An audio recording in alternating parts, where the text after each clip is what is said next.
Parents, teachers, caretakers, grandparents, thank you for coming back again and again and again. This is a beautiful, beautiful question that has come in. I'm not able to connect with my daughter. I feel I'm old-fashioned. I don't understand her vocabulary. I don't understand the words that she uses. I don't even understand some of their movies and their TV shows. I don't understand anything. Is there a generation gap?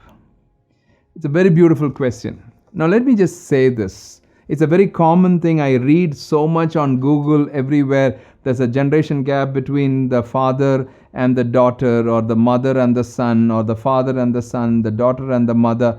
Now please understand this very strongly. There cannot be a generation gap between the father and the son. Now what do I mean?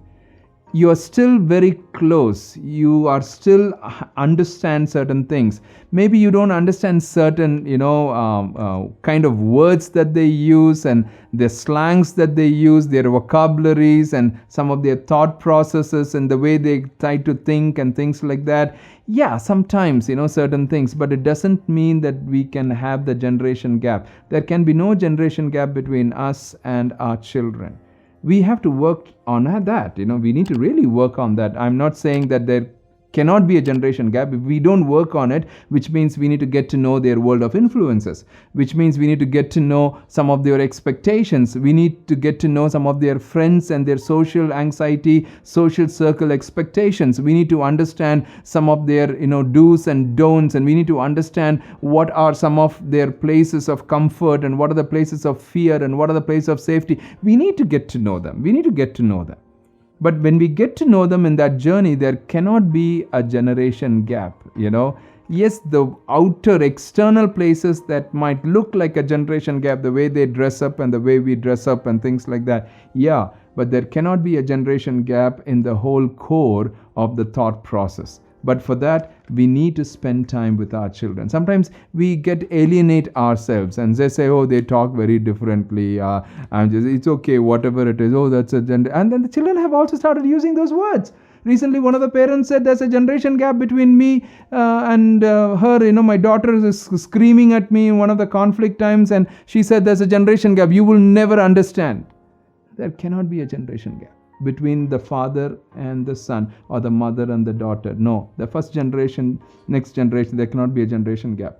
But between the grandparents and the grandchildren, yeah, there could be a generation gap. They may not even understand the thought processes.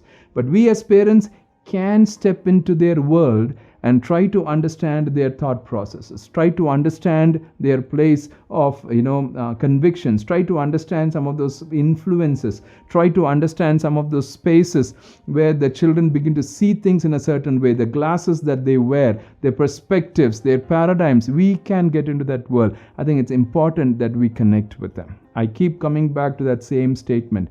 Connect with your children. Connect with your children. When you connect with them, you will begin to understand that.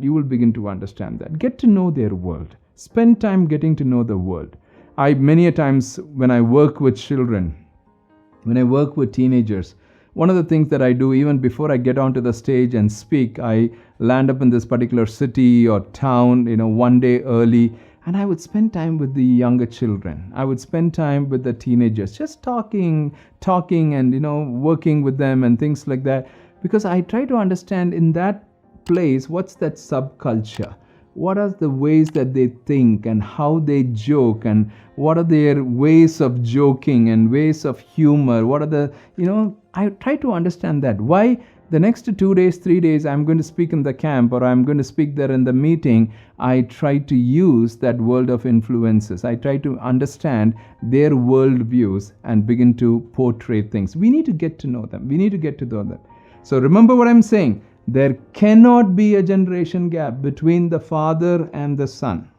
The next 2 generations. No, one generation and the next generation. There cannot be a generation gap. But there can be a generation gap between the third generation, like the grandparents and the grandchild, or the great-grandfather and the grandchild. Yes, understand that. Watch out. Keep rocking, keep moving on. Your children are very precious. Your teenagers are very precious. Keep shooting your questions. Sometimes just send some of those feedbacks. AskGeorgeUncle@gmail.com. Thank you so much for being here. God bless you.